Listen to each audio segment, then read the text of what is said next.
I'm gonna call this thing Billy Ray Cyrus, because the first thing I think of when I look at this thing is a mullet. It is all business in the front and a party in the back. So don't tell his heart, his achy yard. Hey everybody, Josh the RV Nerd here at Haylett RV of Coldwater, Michigan with a beautiful Catalina. This is the 30 THS TrailBlazer, and definitely, certainly, it is first and foremost a toy hauler, but I do encourage you to look at this with kind of open eyes. It is a toy hauler, sure, but it could be so much more, especially when stuff is unloaded, because depending on how you set up, this could be a bunkhouse, this could be a rear living room, and it could be all three of those things at the same time. And if you're looking for some sort of office conversion, dog kennel space and whatnot, toy haulers are one of the best options for that out there. Now let's talk towing real quick, because the thing is, it's called a 30 THS, but tip to tail, this is about 36 feet, and it's about 7,600 pounds empty.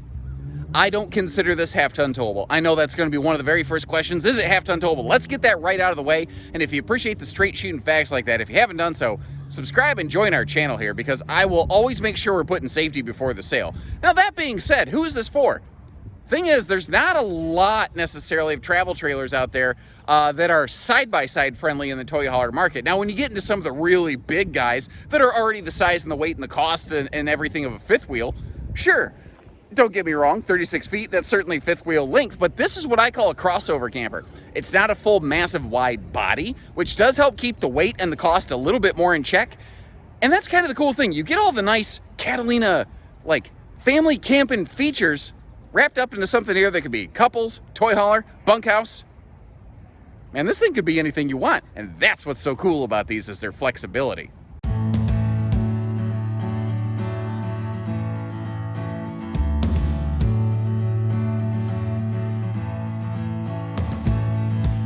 And I think the size, the weight, the length of this one, I think those will certainly be prohibitive for a lot of people. But I also think that there's a lot of folks out there, say with like a 3/4 ton truck or bigger, who are like, I just don't want a fifth wheel. I don't want to give up the bed of my truck. I don't want to have to wrestle with big time heavy hitching or anything like that. I want something like this with tons of tie downs, wide open space that I can load all my stuff. I don't want a fifth wheel. And that's where this one comes in right here. And again, speaking to the flexibility of these models, being able to convert this into a bunkhouse, or even just having the ability to have that there's like a little guest bed all in the same camper and potentially all at the same time. Because what's cool is you can travel down the road with all that stuff out of the way. We will see it actually closed up, and I'll do some things in the back in road mode in just a minute, even close the kitchen slide for you. And yes, thankfully these do come with that kind of rolled down tent screen wall combo. There's a zipper up the middle, so if you need to pass through without having to undo the whole thing, you can do that. And kind of like I'm demonstrating here, you've got two different ways you can use this. I'm trying to turn my hand so the camera makes it look like I'm pointing at two things at once, but I'm failing. This is hard to do when you're in reverse imagery, folks. It's like the weatherman. I have a whole new respect for the weatherman after doing a bunch of these videos. But if you want it to straight block the sun out, you can. If you want it to be more wide open, let some air through, but you want to kind of keep the bugs out, you can do that too. Or you could roll it up, totally get it out of the way.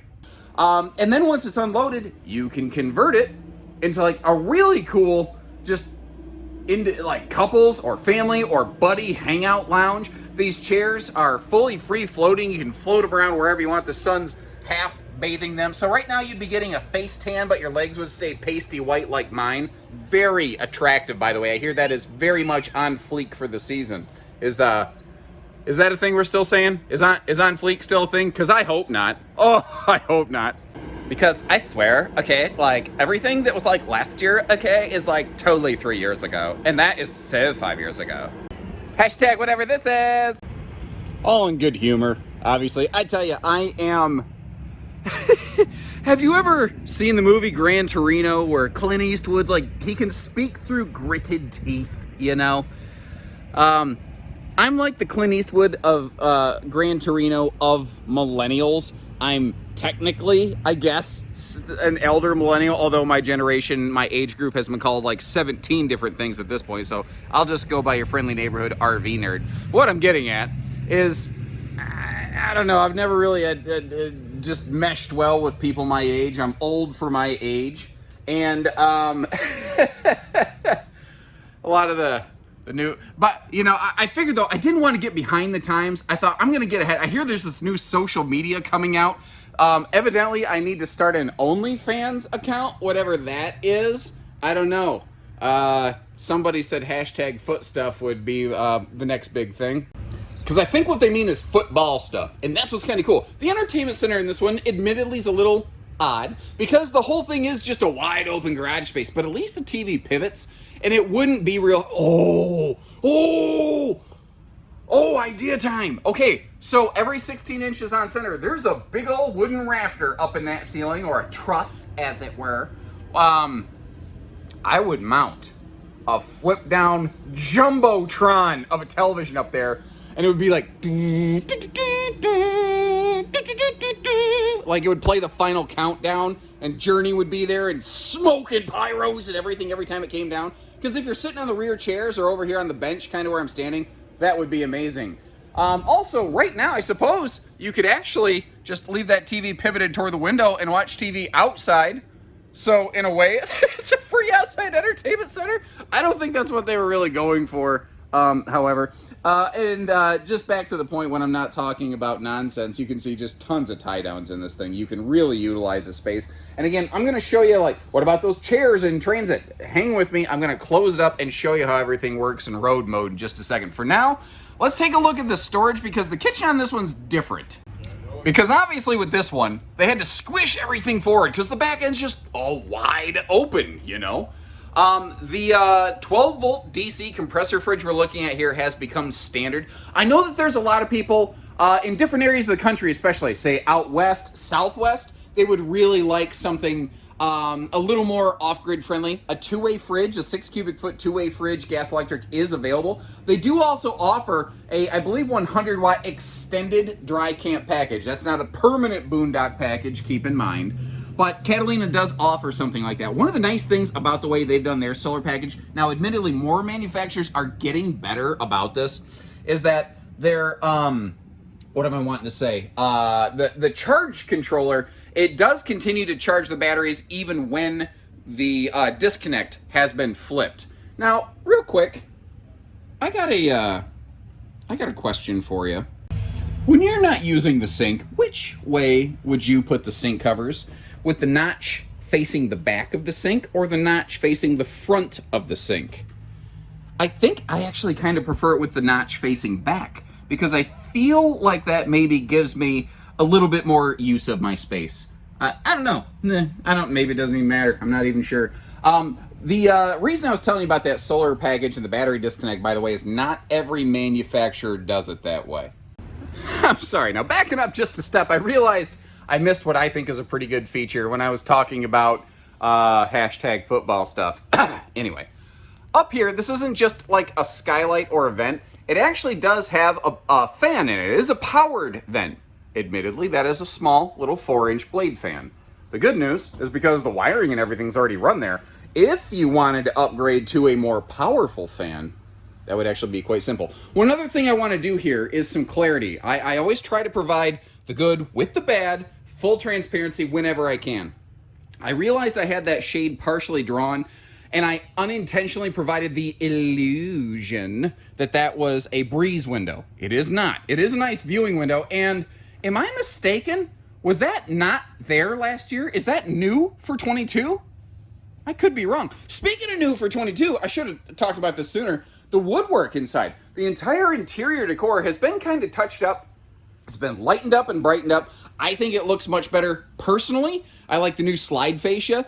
It feels like the inside and outside mesh better now. It's very easy, kind of like I just did, even though I'm aware of it, to miss that and to overlook that, I think, due to the fact that it looks the way it should. I don't know, like, it's just, it just feels correct. It just feels right. It's easily discredited. And you will find that we are pretty much always going to, in a big trailer like this especially, upgrade that to the larger 15,000 BTU air. Now, you've noticed how, like, all of the kitchen is in that slide. It's a weird kitchen, I get it, but it's very functional, it's very cool, and I actually can imagine this being like a little bartender station if you have some friends over, if you're out there, you know, getting dirty.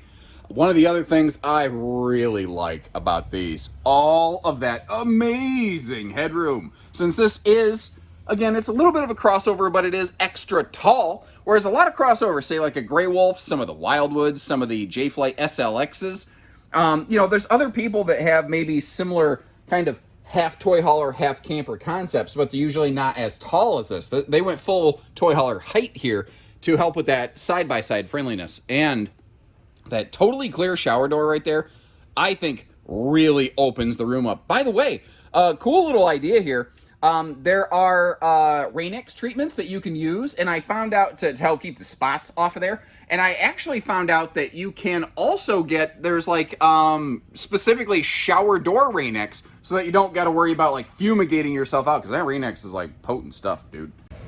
And just to kind of help you complete the visual here, if we start in that garage and then just twist our way around, this will be an easier look at how much legroom we have there around the toilet, which, not bad. It looks pretty close to the wall, but because it's angled, you can get around it pretty good, pretty easily. TV hookups across from the bed, now that we are up in the bedroom. And the bedroom of this is I'm just going to say, fairly pedestrian. I do like the household and USB outlets on both sides.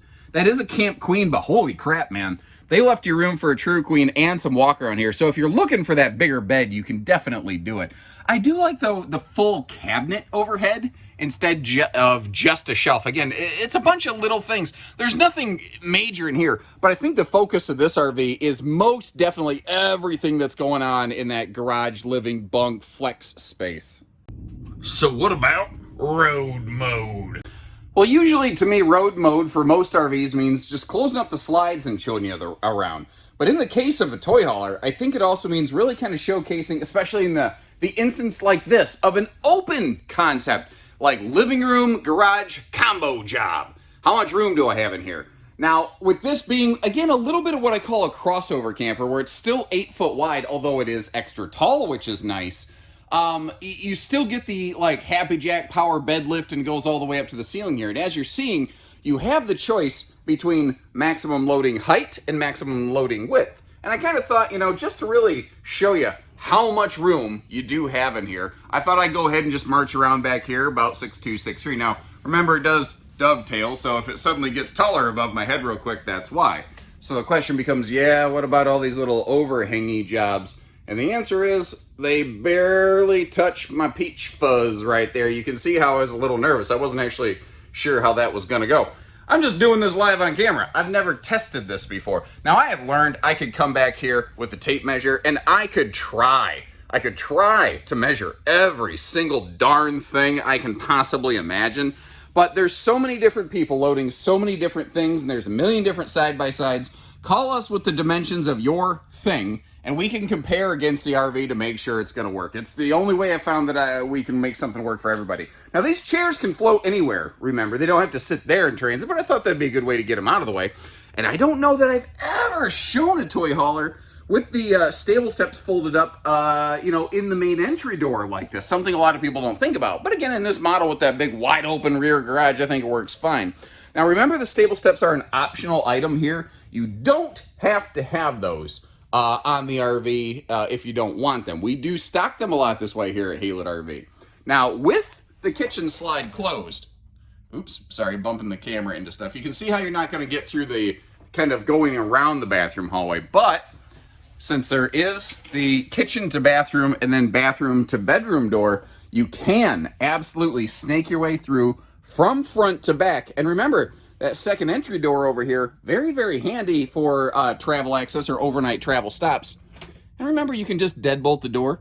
If you don't want that to be a door, you feel weird for security's sake, just lock it down. Now, I don't normally do this, but I thought about doing something different today. Looking at that enclosed underbelly package right there. Now, this thing is very long, and these do have a fuel station option. Something you need to be aware of is that it's against like fire codes to fully enclose a fuel station. So the living area, the bedroom, the kitchen, that kind of space, that does have an enclosed belly. All of the tanks are enclosed and protected, but the garage area is exposed underneath. But remember, there's no plumbing or anything back there. That is because if you add a fueling station, they have to maintain fire code. A couple other little detail utility factors before we get to some of the more fun stuff. Over there on the face of the slide, you've got a stovetop vent hood. I point that out because not every camper brand does that. I've got a loose beard hair, like I'm trying to fish out of my mouth. Anyway, that is just like the weirdest feeling. Like when you get an eyelash in your eye, you're like, come on, get out of there. Anyway, Pete the dog over here looking at the actual outside shower capable outside shower on this camper. That's something Catalinas do just as a matter of happenstance. You don't have to option into that or anything. It's just a cool thing on the Legacies and the TrailBlazers. And if you're kind of curious what the difference there is, the TrailBlazer is literally just the toy hauler member of the Legacy family. Now, some of them like this are extra tall, but equipment-wise, they're effectively a match. And man, can we just get... Is it me? I love the look of that. That looks so good. Seeing that in your rear view mirror, other people looking at it when you're trucking down the road or when that's parked at the front of your campsite, that is a good looking rig right there. It looks like it's moving when it's sitting still, baby. Now the nose up here is actually extra thick skinned. Kind of like my wife. She has got to have some of the thickest skin I've ever met dealing with me every single day. The woman's a saint, I tell you. Now they do, one of the differences here on the TrailBlazer series is above the battery rack, they have this elevated cargo kind of tray. You could use that, you could add a cargo box to hold your hitching and your wheel chocks or something like that. You could put a small portable generator up there, whatever works for you.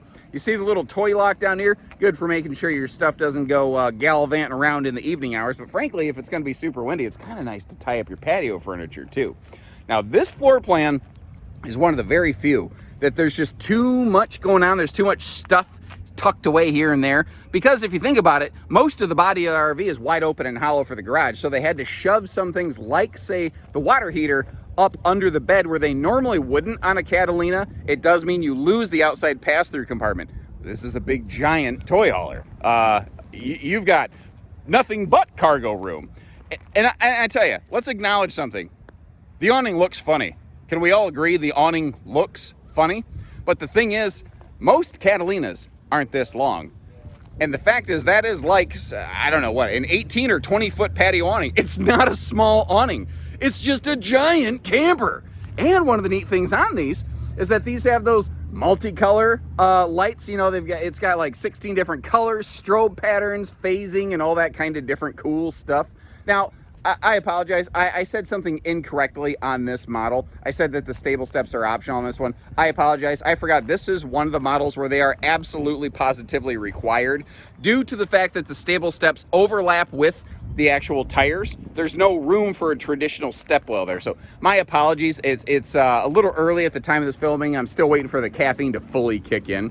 One thing I do want to point out though, if you look between that big picture window over here on the door side of the RV and the anti-slam door, there's this tiny vertical rectangle up by the awning. That is an air vent, so that if you are loading something with a combustion engine and you got to throttle it a little bit to get up the ramp when you're loading, you can exhaust the, well, exhaust when you're going down the road. That's what those things are. One other thing I want to point out here is actually right below the Drunken Uncle leash latch, and that is the propanus. This RV does have a nice little outdoor cooker hooker, basically, so that if you want to do some grilling, griddling, whatever works for you out here, you can do that. And again, remember, there's no one way you have to use this patio space. I've got it set up like a rear living room right now. You could easily put a picnic table out here. You could leave it down for ramp mode. You could take the patio gates off if you have no use for those. You know, that's what's the best part, I think, about toy haulers, is they're just ultimate in flexibility. It's backup camera ready. It does have double load lighting back there, which is kind of cool. And one more thing, because this model especially, this thing, if it has a drawback, it's large and it has no outside storage to really speak of, which is why it's nice that they give us those sewer hose caddies. So you don't got to put your black tank hose inside, you know, with all of your other things. Hashtag pink eye. So where would you spend your time? Out here under the power patio with that cool disco light? Or over here on the elevated cloud patio? Everything we're doing nowadays is always to the cloud or in the cloud or something like that. Okay, fine. We've got a cloud-based patio. It lets you disconnect from the physical bounds of the earth, at least to some degree. Obviously, gravity always wins. Where'd you hang out? How would you set this up? How would you use it? What do you like? What would you change? Anything and everything you're willing to share, I'm willing to hear. So take care, stay safe, have fun, and happy Haylett camping, everyone.